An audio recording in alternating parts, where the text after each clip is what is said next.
La définition originelle de la start-up, c'est une jeune entreprise innovante à fort potentiel de croissance.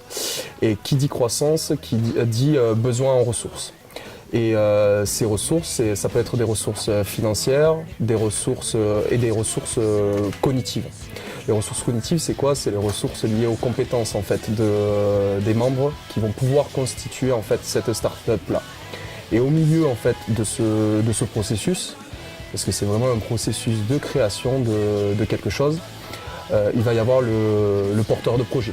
Et le porteur de projet doit en fait être au centre de cet univers-là et arriver à fédérer en fait l'ensemble et catalyser après ces ressources pour les utiliser après au mieux.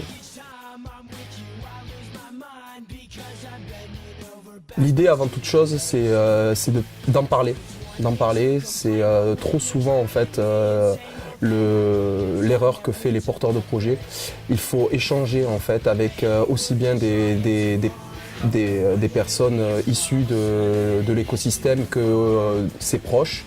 Faire attention à ce que disent les proches aussi, parce que c'est pas forcément en fait ceux qui sont en mesure de vraiment en fait juger de la véracité ou de la fiabilité et de la viabilité de l'idée.